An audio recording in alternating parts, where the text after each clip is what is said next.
Hello everyone, I am Jason Kaplan, and you know what? It's a little bit dark here in the studio, so let's switch on the lights because we have the best players competing in the best games, all for an amazing cause. Ladies and gentlemen, Gamers Without Borders 2021 is about to begin. We have 6 weeks of intense competition coming up, and here in this place, as you can see here, on Among the Elite, we will cover the most spectacular and exciting moments of it all. We will meet players, coaches, and other special guests throughout our time here. Now, as the first week of the Elite competition kicks off with FIFA, let's take a look at what happened last year in Gamers Without Borders back in 2020. When it comes to football, everybody would like to be the next Messi or Neymar. But let's be honest, who doesn't like to kick some grass off the pitch while sitting comfortably on the couch?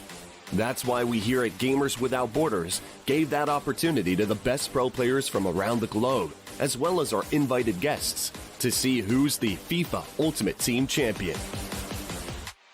Both groups kicked off in a best-of-3 format with 8 players who had to huff and puff with their red-hot controllers. After 8 matches, we already knew that Gravesen was hungry for more, but he still had to face a tough Polish opponent on his way. Spanish tiki-taka was simply too much for Damie to handle. And then suddenly Weekend League came along and changed everyone's lives. Some for the better, some for the worse. And it was Real Zaragoza's player who won both of his games and made it as our first finalist. Gravesen has the chance to put this game to bed. It's going to be a cheeky little dink as well into the left-hand side of the goal. The Pole lifted his expectations and won his duel for a second chance in the lower bracket against Turkey, which let him still stay in the tournament. Big player, and that was impressive. When it comes to Group B, everybody waited for an old-time rivalry game with MS Dossery versus Fanatics Tex to happen. Unfortunately, we couldn't witness that, as Tex surprisingly lost both of his games, which certainly helped MS Dossery win the group stage with his clash against Umut. We're into stoppage time here at the end of the first half of extra time, and Neymar linking up with Frankie de Jong, who strikes across goal! The finals kicked off with some big expectations from both Tundra Esports players. Just when we were done with the first leg matches, it was time to see if the Polish FIFA master had what it takes to bring the champion down. And oh boy did he live up to the expectations. His counterattack was a real cherry on top, which certainly helped Damien clear a path to the final. CR7 up the other end for Damie to make it a done deal. Tries to drag back. Oh, it's in off the woodwork. It's 4-2. After dethroning the king, it was time for another challenge. The battle of the neighbors, Poland versus Germany. The result? As Gary Lineker once said, football is a simple game. 22 men chase a ball for 90 minutes, and in the end, the Germans always win. Mbappe steps up, the Frenchman versus the Frenchman, he puts it in the side netting, and Umut will be your champion. The creme de la creme of Gamers Without Borders personalities were to be found in the show matches, where our guest superstars showcased their skills on the virtual pitch. It was a real pleasure to watch some online action from people like Snoop Dogg and Kerwin Frost, who undoubtedly stole our hearts. Thank you so much. It's been an honor and a treat to play in the FIFA Tournament 2020. Also, let's not forget that joy in Andre Silva's voice. Amazing again. Amazing. And a disputed offside call from Paulo Dybala. No. No! Pass, good pass, but offside. No! He's... No, it's offside, it's offside. It is not offside. Ellie was pretty sure he was offside. Yeah, no. That's all. FIFA at Gamers Without Borders was truly a spectacle to behold. So this year, there will be a lot of football fireworks, and not only within the Gamers Without Borders Elite competition, but we'll also get to meet and play with some of the biggest superstars in football. And speaking of stars, I'm pretty sure you have met this guy before. He's a true Counter-Strike legend, one of the best leaders in the game's history, and you know what? He was here with MOUSESPORTS last year. This year, he's joined us once again in 2021, but this time he'll be sporting a FaZe Clan jersey. We had a chance to sit down with KARRIGAN and talk to him before this event began.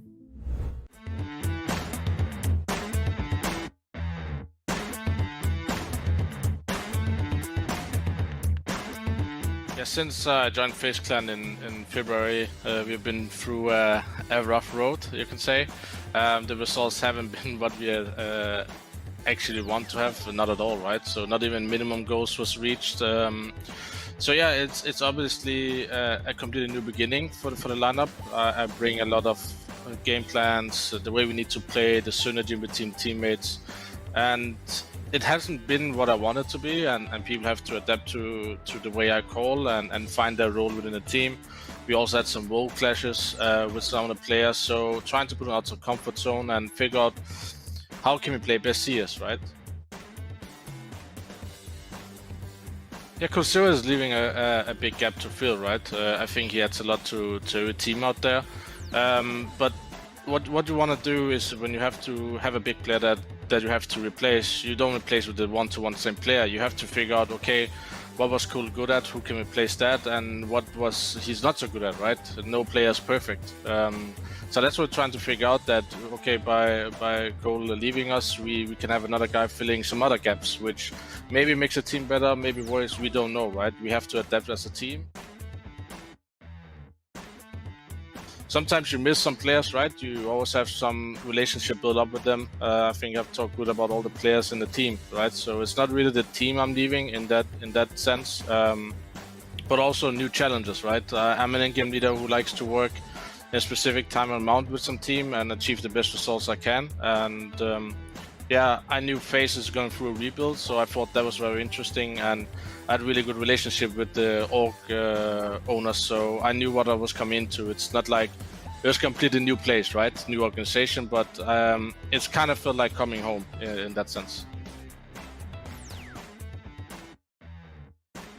Yeah, I actually recall that period of time back then when we played the last tournament in 2020. It was with MR12. And also coming into the tournament, I felt it was a quite hard time for me personally. I was kind of burned out from all the online season and no view of coming lands, right? So coming to that tournament, you play a little without less pressure. You know, it's for a good cause, and it was fun and enjoyable to try out the MR12, even though it was a very strange game to play. And yeah, I would obviously like to win that final against Navi. I think 5th map was in like overtime, and we kind of had a chance to close it out. So obviously I want to reach top 2 again this tournament.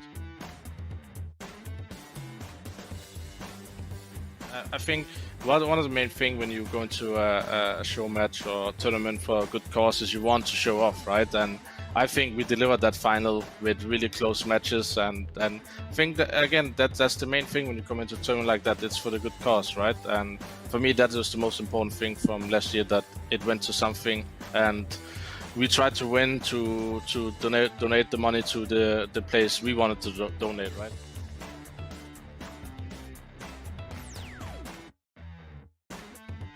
Yeah, I think it's good cause, and I think one time per year you can do something like this.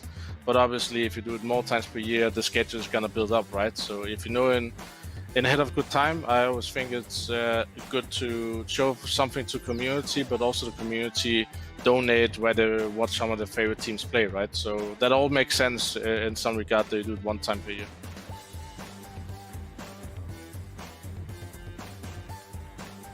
Obviously, Ancient has been a really interesting map so far. What I like about it, it's not that much different when it comes to other maps. I think Vertigo was and is very different than all other maps, right? With the vertical sound, you have to sneak everywhere, you can't really play clutches. So far, Ancient feels like a map that makes sense to play fast. You can do executes, and you can play for map control, right? And there's a lot of opportunities, and so far I really enjoy playing the map.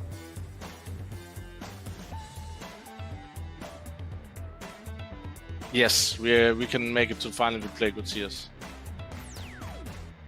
We'll find out if KARRIGAN can do it again and lead another team to the grand finals of Gamers Without Borders. But before that happens, let's remind ourselves what went down last year. Here's a recap of CSGO and Rainbow Six Siege at Gamers Without Borders in 2020. In 2020, 2 world-class shooters played a big part in making the first Gamers Without Borders event special. Now they return for yet another year of some nail-biting action. So let's see what went down last time, shall we? When it comes to Counter-Strike, 6 top teams answered the call and joined us on the servers, with FaZe Clan picking up some serious steam in the first match. And it's a very slow approach here. One flashbang will be delivered towards CD spawn. That's sent in, and that's a commitment to fully commit at this stage. We'll see if they'll find this first frag. Time is ticking away, though. Looks it's very good for FaZe. Amek will pull one back, but there it is. That's the kiss of death from Rain. And then securing a nice victory over G2. Amanek can do whatever he wants at this point. He can touch it, he can dance around the bomb. Brokey knows he's got this one. Just going to swing out, take him down. 3-2-1. Job too good, and 2-0 FaZe. Their adventure was cut short in the semi-final against Na'Vi, despite coldzera's best efforts. coldzera's still there. Oh my god, he's fucked his life a little bit here, but still, he is alive, and he might win the round. Flamey, 12 points of health. Doesn't go what? And Brokey going against all odds. No kits available, but there is a smoke. Electronic surely drops it on the bomb, goes to the defuse there. It's faked. They're not committing to this, and Brokey, he'll have to do the same. Here comes the spray. He's done it once again, and Brokey clutches out. As for the second quarterfinal, let's just say that it wasn't the best one for Fnatic, who didn't pose too much of a threat to OG. Mantu has all this utility, but no real way of using it, so here we go. Oh! The same OG that, after a long and exhausting battle, couldn't handle the pressure coming from MOUSESPORTS and their biggest menace, Voxic. Voxic with a big spray down there. That's what you like to see. And now, oh, it's the aces. Wow, I got back just in time. This gave us a grand final that would satisfy almost all CSGO fans. A best-of-5 showdown where 2 initial maps fell into Na'Vi's hands, even with Chris J doing his best to turn the tide. Chris, he doesn't have to peek. I mean, he knows that bomb is going to be planted at some point, and Electronic actually goes forward, and Chris will take him down. And just when you thought that Nuke would be the end, MOUSESPORTS somehow managed to claw back, and later on, Train equalized the series score. Oh, what a quick shot. Boomich has to get close here and try and see if he can get the kill and the defuse right away. He does have a defuse kit, but Chris, oh, he's going to get it. All would be decided on Inferno, and it was a heated battle with teams tugging the rope back and forth to even get us into an overtime. An overtime where Na'Vi finally sealed the deal to become Gamers Without Borders champions. The bomb not down yet. 7 seconds. They are not both peeking him. Oh, there it is. Flamey taking him down. Fighting to help others. Now jumping into Rainbow Six Siege, teams from 3 different regions fought on the servers, giving us a total of 12 contenders. It all started in the Americas, where 2 squads absolutely dominated their competition. First, FaZe Clan gave no quarter to Ninjas in Pajamas to become the Latin American winner. And later, Oxygen Esports rolled over E United to secure their win in the NA part of the day. And now going for a different approach, going slow instead of pre-firing everything, but he will still be taken out. It's going to be Oxygen. Next, we took a trip into the Middle East and North African region, a region which began with Aztec Warriors sending a clear message to their opponents and securing a spot in the grand final. Soon they were joined by the Ultimates, a team who arrived in the final after dealing with Nasser Esports. But if you thought that the MENA Grand Final would be fierce, you were in for a surprise, as after just 2 games, the Ultimates secured their first place finish. To actually be dealing with the fight, and they've managed to find one as a result. Turkey finds one though, and that's suddenly looking like everything is down and dusted. It's all down to Zoldyck by himself right here, but Turkey's going to find the second one, and he gets the kill. However, last but certainly not least, the Asia-Pacific region entered the scene, with Cyclops quickly setting the tempo for the rest of the tournament, which as a result granted them a cozy seat in the final. Next to them sat Giants Gaming, who just a few hours earlier sent PET Nora Rengo home. Despite Giants claiming the first map, Cyclops were able to regroup their forces and later showed their prowess both on Villa and on Coastline. He needs to go for the plant right now. There is no more time. He will be allowed to possibly, or will Anderson kill him? That's going to be the question. He runs through and will shoot him. It's not even a knife to come through. It's a GG. As a result, becoming the APAC champions and earning a nice prize for a good cause. So that was an overview of what happened last year in Counter-Strike and, of course, in Rainbow Six Siege. And believe me, you'll want to watch this year's tournament. Here's one star to watch in particular. Ladies and gentlemen, NIP's newest edition, the one, the only, Device.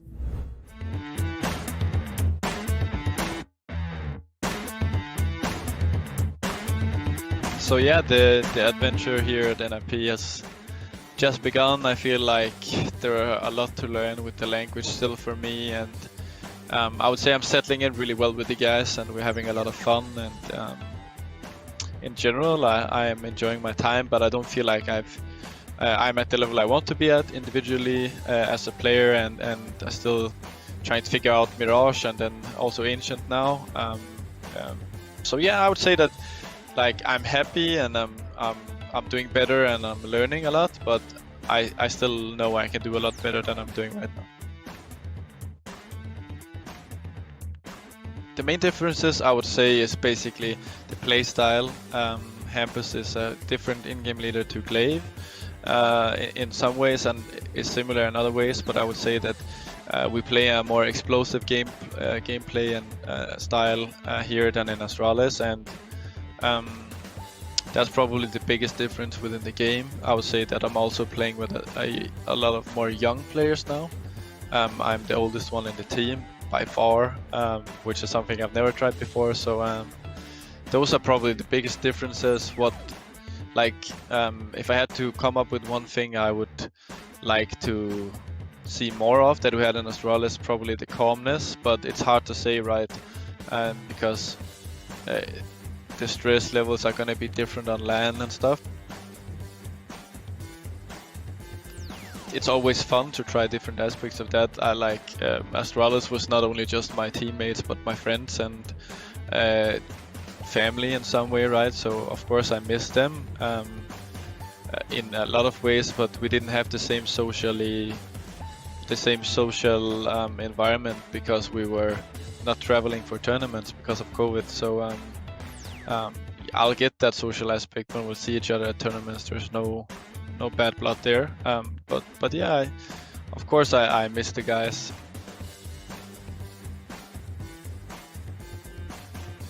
It's cool that you have these opportunities to do something for the greater good without the immense pressure that some of the other tournaments hold. And yeah, I just hope that people will watch it and have fun with it, even though it's not playing with a knife at the throat, so to say, right? So it's a first for me. I've actually never participated in a charity CSGO tournament before, and I'm just looking forward to hopefully winning it and having a lot of fun with it.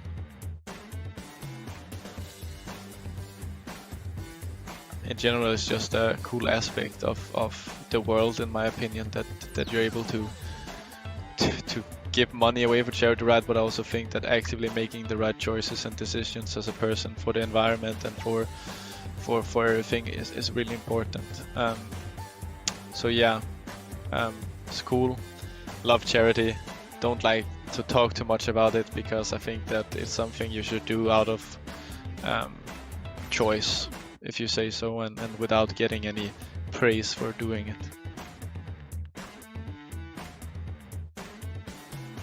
It's gonna be hard to say who's the biggest threat. I mean, like MOUSESPORTS just won the RMR, and Furia always like a upset team, and I think that actually Furia, if they play without too much pressure and just go completely crazy, they are a really tough team to play against. So I'm actually gonna go with Furia. I think they're gonna thrive in this environment.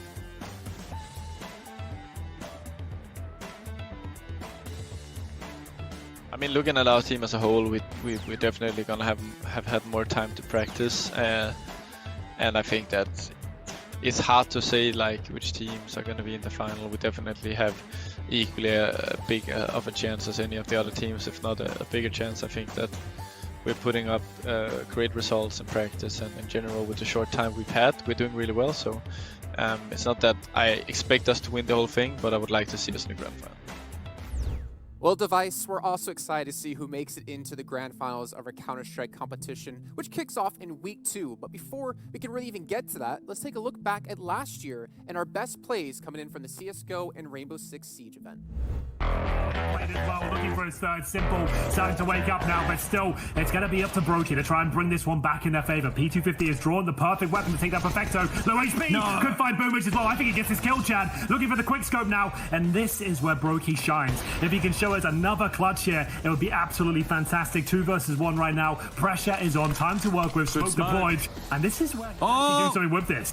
This smoke is huge. He has a gap. Does he know another player's close? Brokey playing around. He's isolated. He's got Boomage. It's a one-on-one. Can he get flamed with Brokey? He's done it. And has he broken Na'Vi here? This is nuts. The C's out in this position can be so deadly. None of them are dropping. Simple knows everything. Electronic's going to hide into the corner. Simple's going to put a stop to the plant, and Electronic pounces as well. Now he can spin back around. One more headshot for Simple.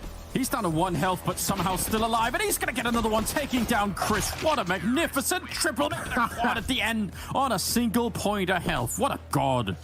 Fully committed this stage. We'll see if they'll find this first frag. Time is ticking away though. Looks it's very good for FaZe. Amalek will pull one back, but there it is. That's a kiss of death from Rain as he manages to find 4 in total. Beautiful stuff. There's a whole thing. We get into it. The rush towards middle. Voxic with a big spray down there. That's what you like to see. And now, it's the ace as well. I got back just in time. JW's holding the angle. I'm waiting for more to come up. And this is a god tier, a genius play from Issa. Yeah, this is so next level. He just has to capitalize on it, and it'll be just fine. 2 kills would do it. He's seen all 3, and yeah, he's just counting them right now. What a surprise it is. He's with a great spray down, and he's going to get every single one, certainly winning the map. What a genius. It's happening again, Chad. These last 3 rounds always seem to fall apart for FaZe. Rain will be left in a 3 versus 1. He will get flaming, no problem, but still, the final boss. Simple, waiting the other side. Thought it's a flashbang, but the flashbang is actually very effective here. Rain can do this. Great shot, 1 versus 1. Perfected towards the beast dead. He's out of position. He's fluffed him. He's absolutely fluffed it there. Rain with a huge clutch, and he's gifted that final kill. Perfected doesn't even play with the C4. As FaZe are inside, as you can see, and we're going to see Live come alive quite literally on the Nook right here, charging his way into Archives, now charging in towards Sandwich. Going to find out Julio as well. That's 2 kills already for him in this round. This is why you want a Nook. You cannot see her on the cameras. Make that a triple kill for himself. 20 seconds left. Time is running out. It's going to be Lexing dropping down as now we see the smoke play. Oh, the SMG missing big time. The shotgun will get the down, will get a kill to call it as well. Will get Forrest. It's a double kill here from Slash. Might actually do a little bit of a cheeky run out. 10 seconds left. Well, Valentino with a triple kill. Only MS alive in that 1v3 will take down 2. Down onto Nexus as well, leaving only MLA alive. And he's now waiting for that Mossy to peek in. MS still has a lot of HP, just working with that, taking down the castle in the end. Now the time will start ticking. MS still has all his lifelines to work with. As a wall will be opened up, it's a little bit of a fake from MLA, still trying to fight off the Sophia. And the Claymore still not set either. It's going to be that 1v1 that is still lingering on for such a long time, but MS actually wins the 1v3 clutch, and the ultimates will go with that 3-0 lead even further. Clearly no friendly fire rules enabled in this game, because that's what the focus has been so far coming through for Astro. But Julio's going to once again work some magic here. They almost had the diffuser going down, but it's not quite going to stick, and it's down to a 1 versus 1. It's going to be Astro seeing out where the vigil is, but it's all down to Julio with that pistol. Another wondrous round for him to end things out. Wrestler Yellow now decides to make the push. They're actually inside. It's going to be Bert that picks up 1, but there's also a rotation there. He needs to cover, gets the triple kill, and now is going to be holding off that rotation as the last one moves through. Bert finishes it off. He cleans house, he cleans the kitchen. Or at least destroy before they could pop off in that case. Now straight back in again. Yuna very smartly with the right time. It's the 1, it's the 2. Can it be the 3? Yes, it can. 3 shotgun kills for Yuna to get FaZe round number 4. The spot where they could go for a plan, but as Laxing managed to get the triple kill, it looks like Oxygen might be able to come back. Vertical goes down. It's 10 seconds here on the clock. Is it gonna be Laxing that gets the clutch? Yes, he does. It's the headshot onto Forrest to clean it up, and Oxygen will be on match point yet again. Gamers Without Borders is not only FIFA, CSGO, and Rainbow Six Siege. Within the elite competition, teams will also be competing in Rocket League, Fortnite, and PUBG Mobile. And before it all starts, let's revisit some of our fondest memories from our 2 Battle Royale competitions in 2020. We all know 2020 was a year most people would like to forget, but we fought and came back stronger. One of those things that helped a lot was definitely gaming. The PUBG Mobile tournament during Gamers Without Borders 2020 was no exception, so let's take a trip down memory lane. 32 teams showed up in total, 16 from the EU, CIS, and MENA regions, as well as another 16 from Asia. The first day of the competition saw an outstanding performance from the CIS team, Team 1218. But it shouldn't surprise us, as their first win came on the 4th match on snowy Vikendi. And we all know Russians like to stay hot while it's cold outside. Because of their consistent performances and securing 5 out of 6 podiums, they managed to top the standings. When it came to day 2, however, it would be unfair to say Team 1218 had it in their pockets, as they topped the podium only once, where the real deal were stepping on their toes and slowly closing the gap in some truly bizarre ways. Azzy gonna go for the aggressive push, and Manic still has that treat to defend him for. That's overly aggressive, Azzy. Can you make it work out? It's gonna be ending in a few seconds. Manic pushing below 1 more bullet for Azzy, and that's all he needs with a DP. Despite their best efforts, it was still Team 1218 whose consistency followed them to the top and earned them the right to donate $250,000 to the International Medical Corps. In Asia, or South Asia to be exact, the battle was heated with both Godlike and TSM Entity going blow for blow till the final game of the tournament. While TSM Entity were overall more consistent and picked up way more kills than other teams in the tournament, they're just gonna go instantly for the flush, putting them down to 3 members, 4v3, and they are not stopping that crawl. Gonna be also knocked away. This is looking so strong for TSM Entity. They gave it a third. This is so clean. This is so perfect. And now they have to remain on the last knockdown, and he gets it despite being so low. Godlike were able to win 4 of the 12 matches, which were played across 2 days. But in the final game of the series, Godlike pulled out a 15-kill chicken dinner. As Existence nearly gets taken down, but it's gonna be the grenade, and Zero comes in, and Godlike get the chicken dinner, which allowed their team to finish the competition 1 point ahead of TSM Entity. TSM's Z-God kept things close by being the sole survivor and getting some clutch kills and placement points in the end, but it just wasn't enough. Oh, and let's not forget about Fortnite, where the world's 50 best duos fought through 3 exciting days. From the very beginning of the first day, we could tell that one Russian duo in particular was in it to win it. Their opponents tried their best, but against all odds, Letwick somehow always managed to stay alive. The Danes tried hard to step on their toes. All of the shields going down to half HP very early on, and Snazzy spotted outside and gets instantly taken out of the game. But the obscene amount of points gained by the Russians was simply too much. Day 2 was no exception. The power duo struck again and repeated their success from day 1, which helped them gain $300,000 for a charity of their choice. The final day of the International Elite Tournament increased the daily prize fund to $1 million and brought us an amazing personality in the form of Della Ali as one of our participants. This time, though, it was the German Ovation who called it a day. 2v2 situation. You're going to have one player trying to pop shots. A nice little quick edit there from Zestin and Mag to make it happen. And you have it. He takes down Mexe. And the OVA duo pulls themselves up with a victory royale. Scout and Zeston won by only 4 points. But hey, a win is a win, right? At the end of the day, the results didn't really matter, as everybody was here for a great cause. Unfortunately, that is it for today, but don't worry. I'll be back every week to bring you the best moments from the elite competition of Gamers Without Borders. Thank you all for watching. I have been Jason Kaplan, and we'll see you next week here on Among the Elite.